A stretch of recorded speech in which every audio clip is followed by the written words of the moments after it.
धनुर्धर अर्जुन। पौराणिक कथाएं।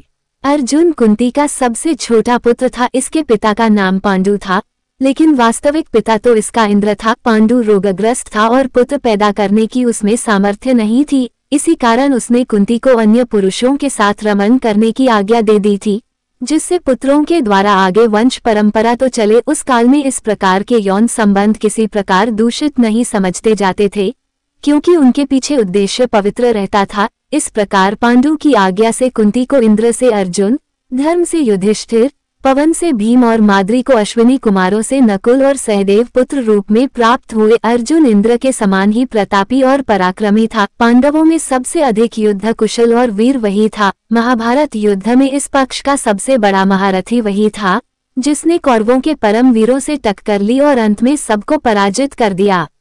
इंद्र ने पिता होने के नाते समय समय पर अर्जुन की सहायता की थी। गुरु द्रोणाचार्य ने इसको धनुर्वेद की शिक्षा दी थी। उस समय पाठशाला में कौरव पांडव सभी मिलकर अस्त्र शस्त्र विद्या सीखते थे। अर्जुन उन सब में तीव्र बुद्धि वाला था। गुरु के बताने पर तत्क्षण ही बात उसकी समझ में बैठ जाती थी और वह उसी समय उसका प्रयोग करके सभी अन्य साथियों को विस्मित कर देता था।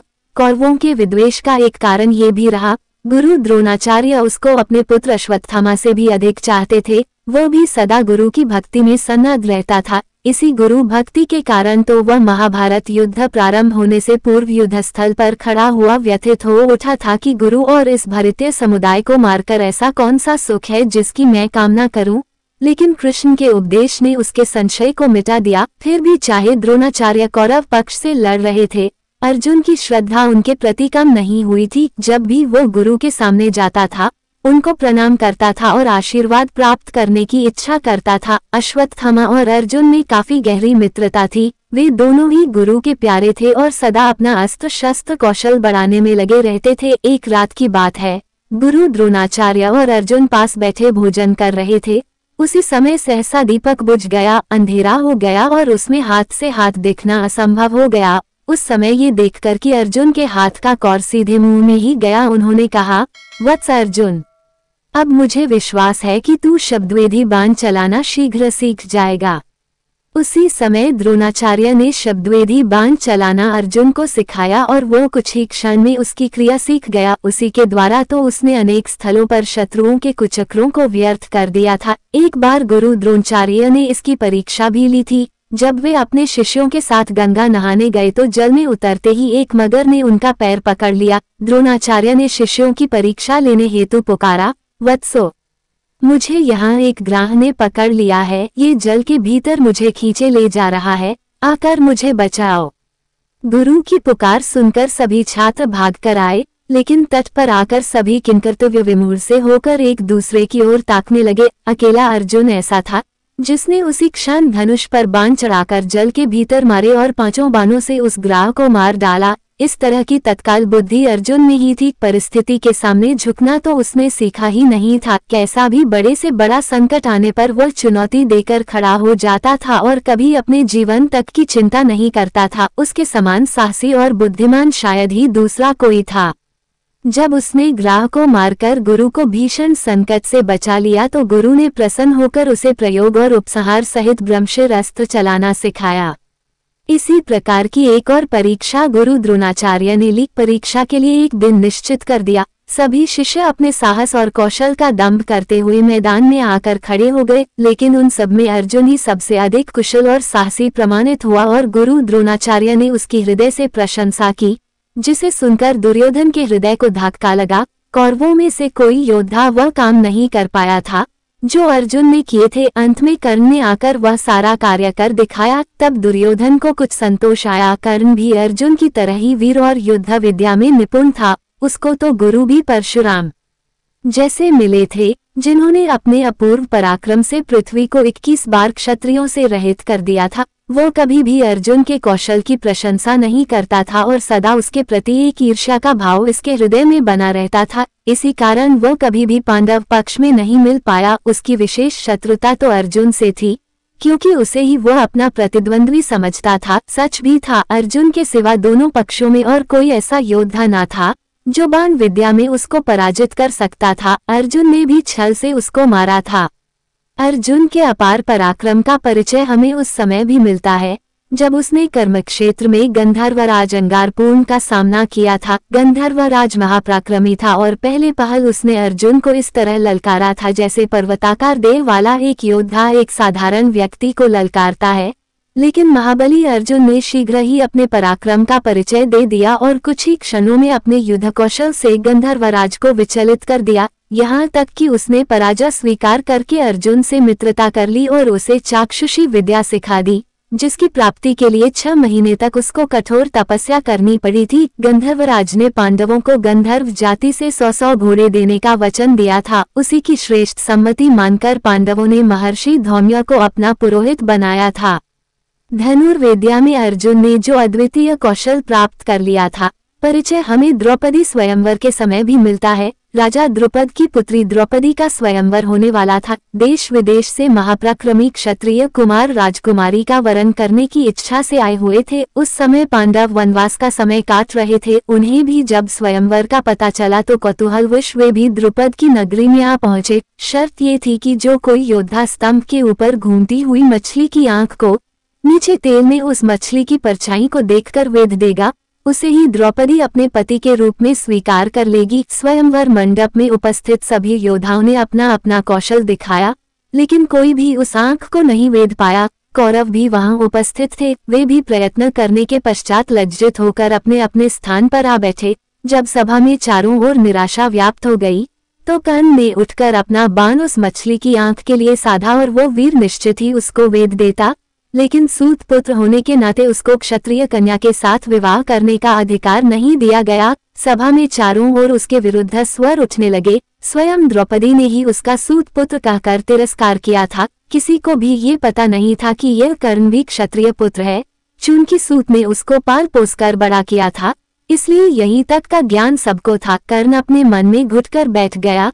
तब सबसे अंत में अर्जुन ने अपने धनुष पर बाण साधा और नीचे तेल से भरे कहाड़ में मछली की परछाई देखकर उसने उसकी आंख वेध दी। बस चारों ओर बैठे योद्धाओं के हृदय धक से रह गए। द्रौपदी ने आकर उसके गले में वरमाला डाल दी। इस तरह अपने वनवास के समय भी अर्जुन के पराक्रम के कारण पांडवों को द्रौपदी जैसी श्रेष्ठ पत्नी मिली, जो सदा पांडवों के लिए प्रेरक शक्ति बनी रही। कौरवों और कर्ण के हृदय में उस समय भी कील सी ठुक गई थी। सभी क्षत्रियों ने इसका विरोध किया था और अपने अपने अस्त्र शस्त्र उठाकर सभी ने अर्जुन को ललकारा था कि हमारे होते हुए एक भिखमंगा द्रुपद की पुत्री को नहीं ले जा सकता। स्थिति काफी भयानक हो गई थी। अर्जुन ने उन योद्धाओं के समूह का अकेले ही सामना किया और सबको परास्त करके उसने ये सिद्ध कर दिया कि वह वनवास के समय भी कोई भिक्षु या याचक नहीं है, बल्कि एक पराक्रमी योद्धा है जो एक बार तो सारे संसार के योद्धाओं को चुनौती दे सकता है। सबको पराजित करके वह अपने भाइयों के साथ द्रौपदी को माता के पास ले गया। वह अपने भाइयों और माता को अपनी जान से भी अधिक चाहता था। स्वास्थ्य तो उसे छू तक नहीं गया था। यद्यपि द्रौपदी को उसने अपने पराक्रम के बल पर प्राप्त किया था और उसके भोग करने का अधिकार उसी को था, लेकिन माता के ये कहने पर कि जो भिक्षा लाए हो उसे सभी मिलकर बांट लो, अर्जुन ने द्रौपदी के ऊपर अन्य भाइयों का अधिकार स्वीकार कर लिया। कुंती ने तो बिना ये जाने कि वह द्रौपदी थी, कोई स्थूल वस्तु नहीं, ये बात कही थी, लेकिन अर्जुन ने अक्षरश अपनी माता की आज्ञा का पालन किया। वो कभी भी मर्यादा नहीं तोड़ता था और सदा अपने बड़े भाई युधिष्ठिर की आज्ञा मानता था। जब द्रौपदी पर सभी का अधिकार हो गया तो पांचों भाइयों ने मिलकर यह निश्चय किया कि जिस समय द्रौपदी एक भाई के पास रहे उस समय अन्य चारों भाइयों में से कोई उसके पास न जाए और यदि भूल से कोई चला भी जाए तो उसे वनवास भोगना पड़ेगा। एक समय की बात है, युधिष्ठिर द्रौपदी के साथ एकांत में थे और जहां वे थे वहीं अर्जुन का धनुष रखा हुआ था। एक ब्राह्मण की रक्षा करने के लिए उसको धनुष की आवश्यकता थी, अतः वह नियम तोड़कर अंदर चला गया और धनुष ले आया। इस तरह उसने ब्राह्मण की रक्षा तो कर ली, लेकिन जो मर्यादा निश्चित की जा चुकी थी उसको मानकर वह वनवास भोगने चल दिया। वनवास में तीर्थ यात्रा करते समय मध्य देश में उसको नागन्या उलूपी प्राप्त हो गई। उसके साथ सहवास करके उसने एक पुत्र उत्पन्न किया था जिसका नाम बभ्रुवाहन था। यह बालक अभिमन्यु की तरह ही महापराक्रमी था। अपने पिता अर्जुन को न पहचानकर जब उसने उसी से युद्ध किया था तब एक बार तो अपने पराक्रम से अर्जुन को भी मूर्छित करके उसे युद्ध स्थल पर पटक दिया था। इसी वनवास काल में ही अर्जुन की श्री कृष्ण से भेंट हुई। जब वो पश्चिम में प्रभास क्षेत्र में पहुंचे तो श्री कृष्ण भी द्वारका से आए थे। कृष्ण ने उसे द्वारका चलने का निमंत्रण दिया तो वे द्वारका आ गए। नियम का पालन करता हुआ अर्जुन नगर के भीतर नहीं घुसा, बल्कि रेवतक पर्वत पर ही ठहर गया। वहीं बलराम तथा यादवगण प्रमुख व्यक्ति उनसे मिलने आए। कुछ दिन तक वह वहीं रहा। इसी बीच में एक उत्सव हुआ जिसमें उसने कृष्ण की बहन सुभद्रा को देखा। उसके रूप और लावण्य को देखकर वह उस पर मोहित हो गया। कृष्ण उसके हृदय के भाव को जान गए और सुभद्रा के लिए योग्य वर समझकर उन्होंने उसे सुभद्रा का हरण करने की सम्मति दी, क्योंकि कृष्ण ये भली भांति जानते थे कि वैसे बलराम तथा अन्य संबंधी सुभद्रा का विवाह अर्जुन के साथ नहीं करेंगे। सखा की बात पर विश्वास करके अर्जुन से सुभद्रा का हरण किया। सुभद्रा भी इस योद्धा को देखकर मुग्ध हो गई और पूर्ण संतोष के साथ उसकी पत्नी होकर चली गई। पीछे से बलराम तथा अन्य यादवों को बड़ा क्रोध आया, लेकिन कृष्ण ने सबको समझा दिया। बलराम तो युद्ध के लिए उतारू हो रहे थे, लेकिन कृष्ण के तर्कों के सामने वे भी चुप हो गए और अंत में सभी ने अर्जुन को सुभद्रा के योग्य वर स्वीकार कर लिया और विधिपूर्वक उन दोनों का विवाह करा दिया। उसी सुभद्रा के गर्भ से वीर बालक अभिमन्यु का जन्म हुआ, जिसने चक्रव्यूह में अपने पराक्रम से शत्रुओं को चकित कर दिया और जो अंत में अपने पिता का यश बढ़ाकर वीरगति को प्राप्त हुआ था। अर्जुन अपने ही सम्मान की चिंता नहीं करता था, दूसरों की मान मर्यादा की भी चिंता उसे रहती थी। उसने इंद्र के विरुद्ध अग्नि की मान मर्यादा की रक्षा की थी और उसी से उसे कपिध्वज नाम का दिव्य रथ और गांडीव धनुष प्राप्त हुआ। अग्नि ने इंद्र के दंभ को चूर करके खांडव वन को भस्म कर दिया। उसमें से केवल मय नाम का असुर, तक्षक नाग और 4 शार्गदक पक्षियों का से सिवा कोई जीवित नहीं बचा। चूंकि अर्जुन ने मय को प्राणदंड दिया था, इसलिए उसने अपनी कला से पांडवों के लिए 1000 खंभों का विलक्षण सभा भवन बना दिया। इसमें उसने कैलाश और मैनाक पर्वत से मूल्यवान मणियां लाकर लगाई थीं। देवदत्त नाम का शंख भी मय ने ही अर्जुन को दिया था। अर्जुन महान विजेता था। उसने अनेक राजाओं को जीतकर इतना धन वसूल किया था कि उससे पांडवों ने बड़ी धूमधाम के साथ राजसूय यज्ञ किया। उस यज्ञ में सभी प्रमुख योद्धा और आचार्यगण उपस्थित थे। श्री कृष्ण को उस यज्ञ में सबसे अधिक सम्मानीय महापुरुष माना गया था। राजसूय यज्ञ का ये समय पांडवों के ऐश्वर्य और समृद्धि का समय था, लेकिन बाद में युधिष्ठिर के जुए में हारने के पश्चात इनके जीवन का संकट काल उपस्थित हो गया। अर्जुन अपने ज्येष्ठ भ्राता का इतना सम्मान करते थे कि अपना सब कुछ हार जाने के पश्चात जब युधिष्ठिर ने अपने भाइयों और पत्नी को दांव पर लगा दिया, तब भी अर्जुन ने इसका विरोध नहीं किया। यहाँ तक कि दुःशासन ने जब भरी सभा में द्रौपदी को नंगा करने का साहस किया, उस समय भीमसेन भी विचलित हो उठा था, लेकिन अर्जुन अपने अग्रज की ओर देखकर चुपचाप बैठा था। वह धीर और बुद्धि था, कभी उतावला होकर कोई कार्य नहीं करता था। उस समय युधिष्ठिर के वचन का सम्मान करके वह चुप रहा था, लेकिन मौका आने पर एक महारथी से द्रौपदी के अपमान का बदला लिया।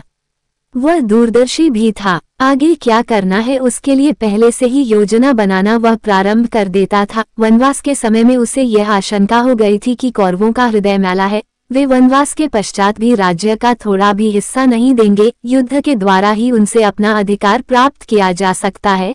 ये दृढ़ संकल्प लेकर उसने अपनी सामर्थ्य बढ़ाने के लिए प्रयत्न किया। धर्मराज से उसने वह जगत प्रकाशक विद्या सीखी जो उन्होंने व्यास से प्राप्त की थी। इसके पश्चात दिव्य अस्त्रों की प्राप्ति के लिए वह तपस्या करने चल दिया। हिमालय और गंधमादन पर्वत को लांघकर वह कैलाश पर्वत पर आया। वहां एक वराह के ऊपर उसका एक किरात से झगड़ा हो गया। दोनों मरे हुए वराह को अपना बतलाते थे। अंत में युद्ध हुआ। किरात ने अपनी कला से अर्जुन का सारा पराक्रम हर लिया। इस तरह अपने को निर्बल पाकर अर्जुन को आश्चर्य होने लगा और फिर एक क्षण में ही किरात की अलौकिक शक्ति का अनुमान लगाकर उसने उसको प्रणाम किया और उसे प्रसन्न करके उससे पाशुपात अस्त्र प्राप्त किया। वह किरात और कोई नहीं, स्वयं वेश बदले हुए भगवान शिव थे। इस प्रकार उन्होंने अर्जुन के बल की परीक्षा ली थी।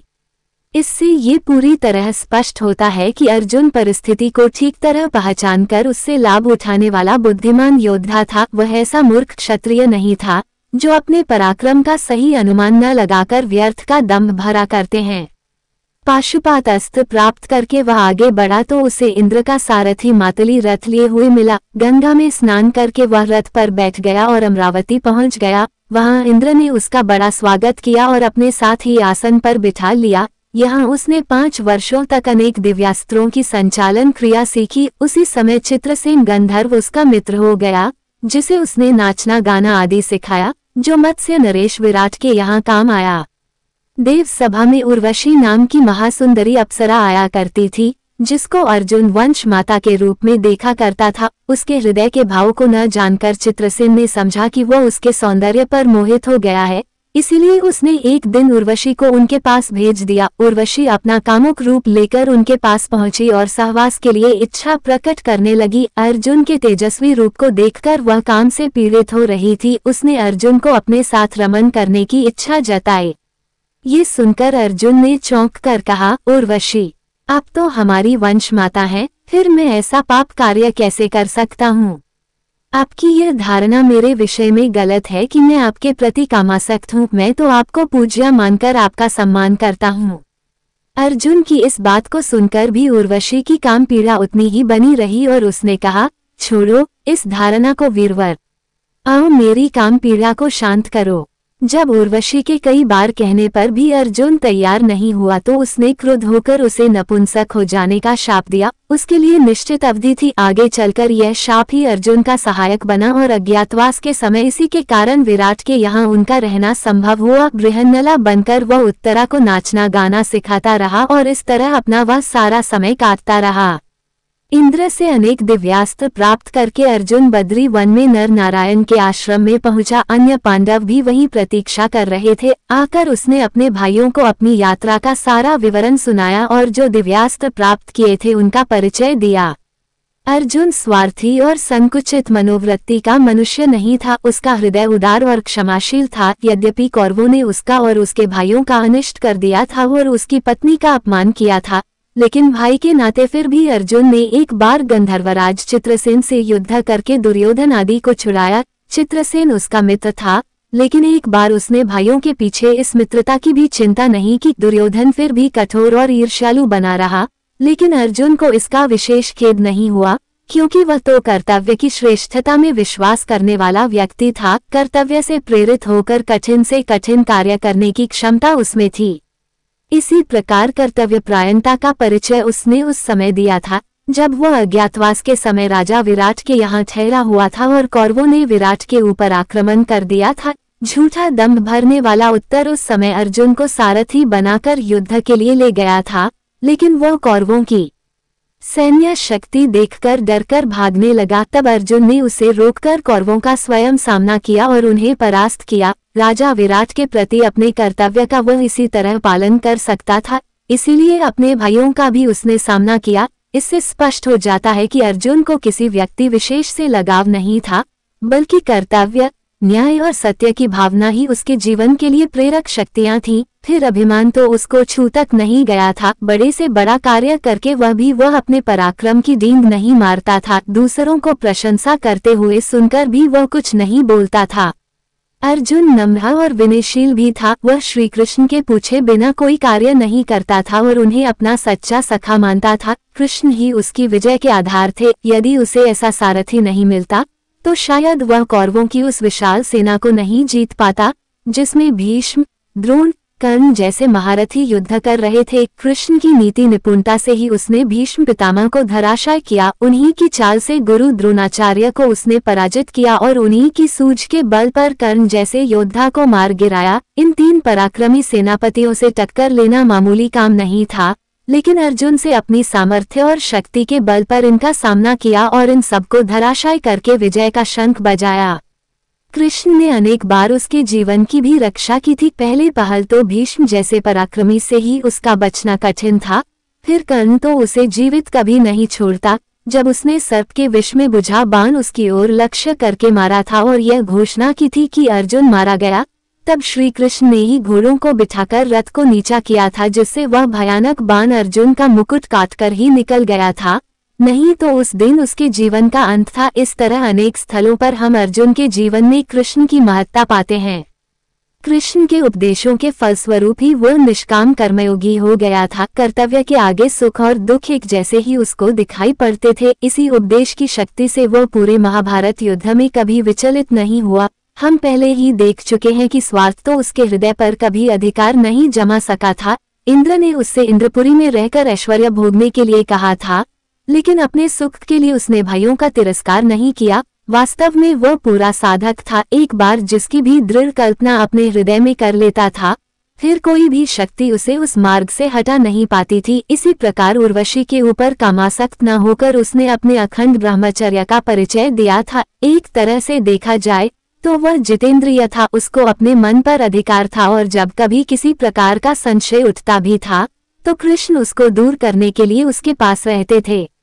उसके किसी के साथ प्रणय संबंध जोड़ने में भी एक प्रकार गौरव रहता था। छिपकर प्रेम करना तो उसे आता ही नहीं था। वह तो पहले अपने पराक्रम का परिचय देता था और अपने आप को पूरी तरह समर्थ प्रमाणित करके किसी सुंदरी से प्रेम करता था। उसके प्रेम में वीरों की सच्चाई थी। राजपरिवार का व्यक्ति होते हुए भी वो कूटनीति नहीं जानता था। वह तो सीधा सच्चा योद्धा था, पर्वत से टकराने की सामर्थ्य रखता था, लेकिन साम दाम दंड भेदपूर्ण नीति में निपुण नहीं था। इसके लिए तो कृष्ण ही सदा उसको मार्ग दिखाया करते थे। वो तो इतना सीधा था कि स्वयं अपने समर्थक धृष्टद्युम्न से ही इस आधार पर उलझ पड़ता था कि उसने द्रोणाचार्य को मारा था। यद्यपि द्रोणाचार्य के वध के पीछे सारी चाल तो कृष्ण की थी, धृष्टद्युम्न ने तो उस चाल के बाद द्रोणाचार्य को केवल मार डाला था, और फिर द्रोणाचार्य का मरना पांडवों के हित में ही था।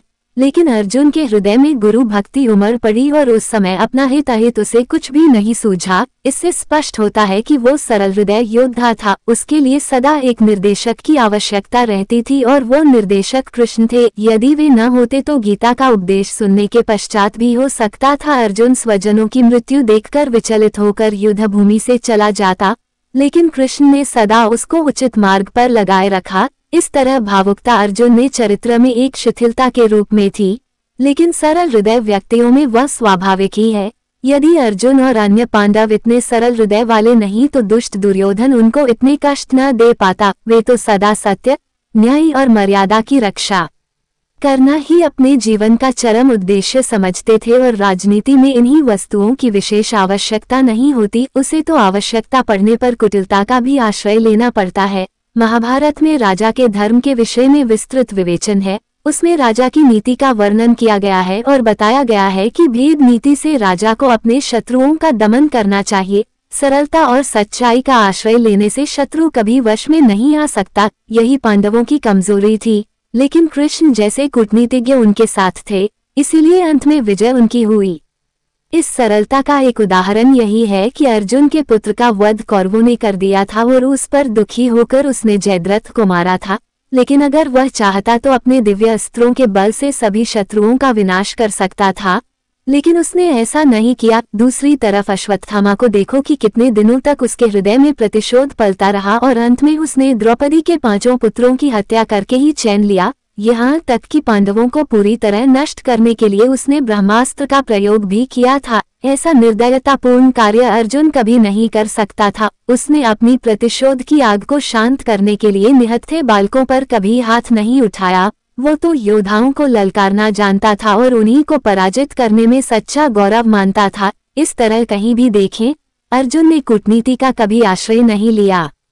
इसके अलावा क्षमा भी उसके स्वभाव का विशेष गुण था। ये गुण तो युधिष्ठिर में विशेष रूप से था। अपने पुत्रों के हत्यारे अश्वत्थामा को भी उस महान युधिष्ठिर ने क्षमा कर दिया। कौरव पक्ष में किसी योद्धा के अंदर यह गुण नहीं था। युधिष्ठिर के संस्कार अर्जुन पर भी पड़े थे। वो भी क्षमाशील था, इसके साथ ही वो विवेकपूर्ण भी था। अपनी भूल पर पश्चाताप करने का साहस उसमें था। एक बार युधिष्ठिर के लिए अर्जुन के मुंह से कुछ कटु वचन निकल गए थे, लेकिन फिर संयत अवस्था में आने पर उसने अपनी भूल पर पश्चाताप किया और अग्रज से क्षमा मांगी। अग्रज की आज्ञा पालन करना ही उसके जीवन का सुख था। असंतोष तो कभी उसने अनुभव ही नहीं किया और न कभी यह कामना की कि मुझे अपने भाइयों से अधिक मान प्रतिष्ठा मिले। दुराभिमान उसे छू तक नहीं गया था। देखा जाए तो उसी के बल पर पांडवों ने हर जगह विजय प्राप्त की थी, लेकिन कभी भी उस वीर ने यह आकांक्षा नहीं की कि कोई अलग राज्य स्थापित कर ले या कभी अपने पराक्रम की डींग मारने लगे। उसके चरित्र में एक महापुरुष की सी गरिमा था, जो जीवन के लघु स्वार्थों से उठकर विराट सत्यों का साक्षात्कार कर लेता है। वैसे अर्जुन वेदांग पढ़ा हुआ था। कभी कभी लोग कर्ण का अन्यायपूर्ण वध करने के बारे में अर्जुन को दोषी ठहराते हैं, लेकिन स्पष्ट बात यह है कि यह सारा इशारा तो श्री कृष्ण का था। यदि कृष्ण आदेश नहीं देते तो अर्जुन कभी कर्ण को रथ का पहिया निकालते समय नहीं मारता, चाहे वह परास्त हो जाता। लेकिन कर्ण के सामने आकर युद्ध करता कृष्ण ने परिस्थिति को देखकर ठीक ही किया था। इसके अलावा कर्ण को मारना और किस तरह से संभव नहीं था। फिर विधाता की गति भी कुछ ऐसी ही थी। कर्ण को परशुराम का ये शाप भी था कि अर्जुन से युद्ध करते समय वह शस्त्र प्रयोग करना भूल जाएगा, इसलिए अर्जुन को इस संबंध में किसी प्रकार दोषी ठहराना उचित नहीं है। इसी प्रकार भीष्म पितामह की भी हत्या अन्याय से अर्जुन ने नहीं की थी। स्वयं भीष्म ने ही अपनी मृत्यु का उपाय उसे बता दिया था। फिर उसके लिए किसी प्रकार के छल के लिए स्थान ही नहीं था। उक्त विवरण से हमें यही पता चलता है कि अर्जुन एक अजेय योद्धा था, लेकिन कृष्ण ही उसके एक ऐसे साथी थे जिनकी सहायता से उसके सभी कार्य पूर्ण हो जाते थे। जब कृष्ण इस संसार को छोड़कर चले गए तो अर्जुन ने देखा कि उस गांडीव धनुष द्वारा अर्जुन कृष्ण की स्त्रियों की आभीरों से रक्षा नहीं कर सका। वे लोग उन स्त्रियों को लूट कर ले गए और अर्जुन गांडीव की प्रत्यंचा नहीं खींच सका। वो वृद्धा और दुर्बल हो गया था। उस समय उसका यह अहंकार भी टूट गया था कि वो एक अदम्य और अजेय योद्धा है। वो उसी निर्जन वन में अपने साथी और गुरु कृष्ण की याद में विलाप करने लगा था। महाभारत युद्ध के 36 वर्ष पश्चात सभी पांडव हिमालय की ओर चले गए और वहीं गलकर इस संसार से सदा के लिए उठ गए। इस तरह महाभारत के इस परम योद्धा की जीवन यात्रा समाप्त हुई।